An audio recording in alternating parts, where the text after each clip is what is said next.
అమ్మా, welcome back to Sayamma kitchen. అందరూ బాగున్నారా? నేను కూడా బాగున్నాను రా.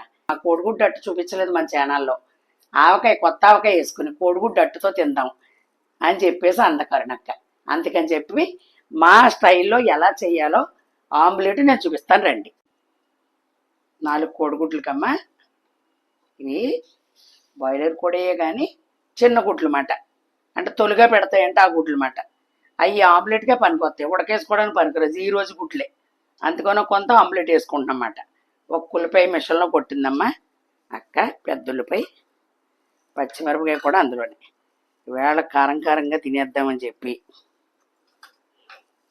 4 పచ్చిమిరపకాయలమ్మ, పెద్ద ఉల్లిపాయ ఒకటి, ఇక తగినంత ఉప్పు కారం సింపుల్గా,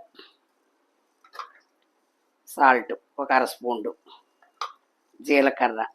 నేనైతే ఆమ్లెట్లోకి దలసరిగా వేయాలనుకున్నప్పుడు కొద్దిగా శనగపిండి తగిలింతాను. నీచు వాసన ఉండదు, ఆమ్లెట్ ఉబ్బుద్ది, చాలా రుచిగా వస్తుందన్నమాట. మనం మామూలుగా పిల్లలకి వేసేస్తాం, అది వేరే. ఇలా మనం రైస్లో తినాలనుకున్నప్పుడు ఇలా బాగుంటుంది అంటే. ఇలా కలుపుకోవాలి, స్పూన్తో కాదు. నేనైతే స్పూన్తో కలపను, చేతితోనే కలుపుకొని శుభ్రంగా హ్యాండ్ వాష్ చేసుకుంటాను, అంతే. నా పడికట్టు మారదు.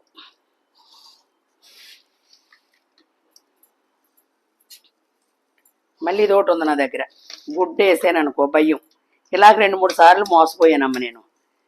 కోడిగుడ్డు పురటకైనా సరే వేసుకుంటాను నేను.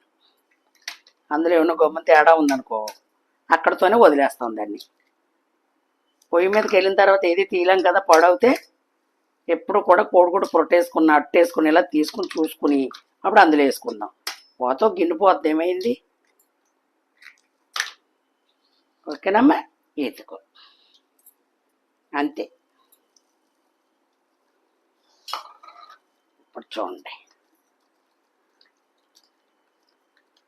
మామూలుగా ఉప్పు కారం వేసుకుని చేసుకున్నదైతే స్పూన్తో కొట్టేయచ్చు, అలా కాదు, ఇది చేత్తోనే కలపాలి దీన్ని. శనగపిండి అన్నీ వేసుకున్నాం కదా, దీన్ని శనగపిండి వేస్తేనే ఇలా రుచి. 2-3 అట్లు కాదు, 4 గుడ్లు వచ్చి కట్టేసేయాలన్నమాట. పైగా పప్పు నూనెతో వేసుకుంటే ఉంటుంది, సూపర్ ఉంటుంది అన్నమాట. Okay number. సాల్ట్ అది చూసుకొని, ఇప్పుడే చూసుకుని హ్యాండ్ వాష్ చేసుకుని వస్తాను, పోయి అంటించుకుందాం. ఓకేనమ్మా, ఆయిల్ వేసుకున్నాను, కాగిపోయింది. ఇదిగో సిమ్లోనే పెట్టుకోండి, సిమ్లో అయితే పొంగుద్ది.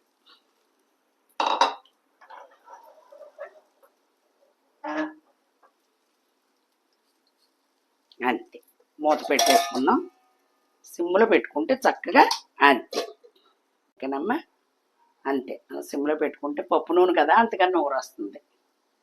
మనకు పప్పు నూనె ఒరిజినల్ అంటే అదే మనకు నమ్మకం. గానుగ దగ్గర తెచ్చుకున్నా కూడా నుగరు రావాలి. ఓకేనమ్మా, ఒక్క నిమిషం అలాగే. ఓకేనమ్మా,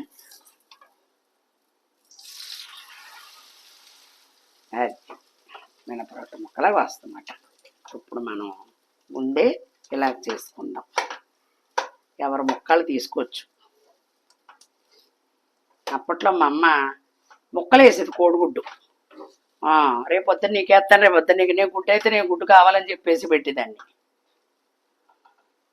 అది ఒక్క నిమిషం. ఓకేనమ్మా, ఒక్కసారి ఇలా ఇలా పెట్టుకుందాం, అంతే. ఉత్త అన్నంతో ఆమ్లెట్తో తినేయచ్చు, ఏం అక్కర్లేదు అన్నమాట. ఓకే, కట్టేస్తున్నానమ్మా. ఓకేనమ్మా, ఇప్పటి వరకు తినడం చూపించలేదు మీకు. ఇదిగో ఆవకాయ వేసుకున్నాను, కోడిగుడ్డు అట్టేసుకున్నాను. ఓకేనమ్మా, ఇదిగో మరి ఇలాగా, అంతే. ఇంతకన్నా ఎక్కువ తిన్నాం. మామిడి పండు కాలం కదా, నాకు మామిడి పండు అంటే చాలా ఇష్టం. అందుకని చెప్పి ఇంక సాయంత్రం ఏమీ తిన్నమాట. తిను తిను తిను అంటది అక్క, తిన్నాం. మామిడి పండు మనస్ఫూర్తిగా, అది బంగిడి పిల్లవని రసాలవని అంకుల్ గారు మాట సమృద్ధిగా తెస్తారు. కరుణక్క కానీ పండు బాబు కానీ అసలు మామిడి పండు ముట్టుకోరు. నేను శుభ్రంగా కడుక్కొని ఎక్కువసేపు డ్రీప్లో పెట్టుకుని ప్రశాంతంగా కూర్చుని అలా 10 నిమిషాలు కూర్చొని తినేస్తా, అంతే. ఇదే పరబ్రహ్మ స్వరూపిణి మనశ్శాంతిగా తిని చూపిస్తాను మీకు. ఓకేనా బంగారం. నేను ఆవకాయ ముక్కలు పెద్దగా పట్టుకుంటాను, ఇన్ని ముక్కలు మిగిలిన అని చెప్పి ఇడిగా కలుపుకున్నాం. ఎందుకంటే అవి పాడు చేయకుండా సొత్తు ముక్కలు ఉంటాయి కదా చిన్న చిన్నవి అవి, అందుకని అవి అక్కడ పెట్టేసింది అక్క. ఇది మీ అందరి గురించి. నిజంగా చాలామంది అంటున్నారు చూపించమని. నేనేం బంగారం తిన్నమ్మా మీకులాగే నేను కూడా భోజనం చేస్తాను బంగారం. ఇదిగో ఎలా తినాలంటే కాలుతుంది. ఇదిగో దీని రుచే వేరు. ఇలాగా మన భారతదేశానికే మనకి ఇలాగ ఈ అన్నం తింటున్నామంటే తెలుసమ్మా మీ అందరికీ.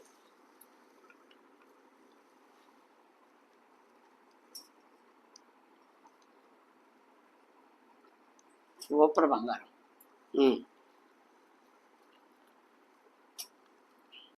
ఓకేనమ్మా, నచ్చిందని అనుకుంటున్నాను. ఇలాగ మీ ఇంట్లో ఇలాగే వేసుకుని వేడివేడిగా తినుంటే కామెంట్లో తెలపండి అమ్మా. నచ్చిందని అనుకుంటున్నాను. లైక్ చేయండి, షేర్ చేయండి, సబ్స్క్రైబ్ చేసి మీరు కూడా అప్పుడు భోజనం టైం అయితే చక్కగా నా వీడియో భోజనం చేసిన తర్వాత నా వీడియో చూడండి. ఓకేనా బంగారం. మంచి రెసిపీతో మీ సాయమ్మ మీ ముందుకు వస్తుంది. Bye bye.